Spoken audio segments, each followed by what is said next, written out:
Shalom Bapak Ibu Saudara yang dikasihi oleh Tuhan Yesus. Hari ini satu kabar baik firman Kristus untuk kita bersama-sama dengan tema tidak ada buku dosa kita. Kitab Ibrani pasal yang ke-8 ayat yang ke-10 sampai ayat yang ke-12 berkata, "Maka inilah perjanjian yang kuadakan dengan kaum Israel sesudah waktu itu, demikianlah firman Tuhan, aku akan menaruh hukumku dalam akal budi mereka dan menuliskan dalam hati mereka.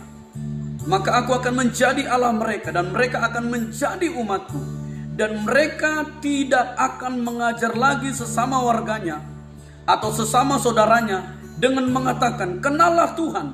Sebab mereka semua besar kecil akan mengenal aku. Sebab aku akan menaruh belas kasihan terhadap kesalahan mereka dan tidak lagi mengingat dosa-dosa mereka." Saudaraku, inilah perjanjian Tuhan kepada setiap orang yang percaya kepada Yesus. Dia memberikan rohnya dan rohnya menuliskan hukum-hukumnya dalam akal budi, dalam hati kita yang terdalam. Dan kita mengenal Tuhan pribadi lepas pribadi. Bahkan oleh roh Allah yang ada di dalam hati kita, mengajar kita, mengenal.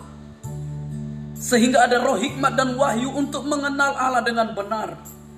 Dan semua besar kecil, semua akan mengenal Tuhan. Dan oleh belas kasihan Tuhan, pengampunan Tuhan, anugerah Tuhan, kita yang tidak layak dilayakkan, dan Tuhan tidak lagi mengingat dosa-dosa kita.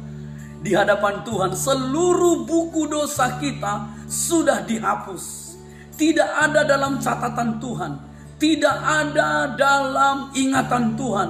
Tuhan sudah melupakan, Tuhan sudah membuang sejauh timur dari barat. Tuhan melemparkan dosa kita, Tuhan membuang ke tubir-tubir laut. Betapa besar kasih setianya, perjanjiannya. Kitab Ibrani pasal yang ke-10 ayat 15 dan seterusnya. Dan tentang hal itu Roh Kudus juga memberi kesaksian kepada kita. Sebab setelah ia berfirman, inilah perjanjian yang akan kuadakan dengan mereka. Sesudah itu ia berfirman pula, aku akan menaruh hukumku di dalam hati mereka dan menuliskannya dalam akal budi mereka. Dan aku tidak lagi mengingat dosa-dosa dan kesalahan mereka. Jadi apabila untuk semuanya itu ada pengampunan, tidak perlu lagi dipersembahkan korban karena dosa. Kenapa? Korban darah Yesus, korban anak domba Allah, yaitu Yesus, satu kali selama-lamanya. Dan Tuhan menghapus semua dosa kita. Wow, betapa ajaib kasih Tuhan di hadapan Tuhan. Oleh karena rohnya diberikan kepada kita yang percaya kepadanya. Dan oleh roh itu ada perjanjian yang baru yang Tuhan adakan. Dan ia menaruh perjanjian itu, yaitu hukumnya, di dalam hati kita. Menuliskannya dalam akal budi kita. Maka hidup kita dibaharui. Dan Tuhan tidak lagi mengingat dosa dan kesalahan kita. Tidak ada buku dosa kita. Tidak ditemukan buku dosa kita. Sejak kita lahir sampai sepanjang umur hidup kita, setiap dosa diampuni, dikuduskan oleh darah Yesus. Oleh sebab itu, mari kita mempercayai Yesus Kristus, Juru Selamat. Dia telah menebus kita. Dia mengampuni kita. Dia sayang kepada kita. Wow, Dia sudah mati menanggung dosa, menanggung hukuman, menanggung semua apapun yang pantas harusnya kita tanggung. Yesus sudah tanggung dan Tuhan sudah mengampuni kita. Dia berkata, "It is finished," sudah selesai. Saya berdoa kita boleh menikmati hari-hari yang hidup kita penuh dengan kemerdekaan, pengampunan, dan kita yang diampuni.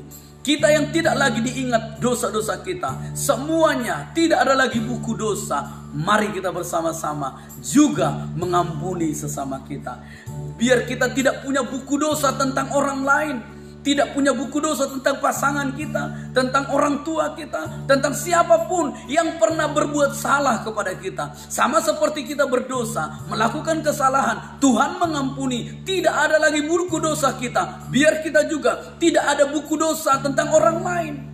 Apakah di handphone kita, di WA kita, di memori kita ada buku-buku dosa orang lain, ada kata-kata orang yang menyakitkan kita simpan, hapus dan ampuni. Mari tidak ada lagi buku dosa orang lain dalam hidup kita. Di memori kita, di pikiran kita, di alam bawah sadar kita, lepaskan pengampunan, lepaskan pengampunan. Tuhan mengampuni kita, oleh kasih-Nya kita mengampuni sesama. Alkitab berkata, barang siapa ia membenci saudaranya, ia pembunuh manusia. Biar kita menerima pengampunan dan mengampuni orang lain. Yang percaya diberkati Tuhan katakan amin. Mari kita menikmati hari-hari kita yang penuh dengan kasih setia Tuhan. Kita diampuni, diberikan roh-Nya untuk menuntun kita, untuk memberikan roh itu menulis hukum Allah di dalam hati dan akal budi kita, dan kita mengenal Tuhan secara pribadi. Dan inilah pribadinya, Dia mengampuni dosa kita, tidak ada buku dosa lagi. Yang diberkati katakan amin. Tuhan Yesus memberkati. Shalom.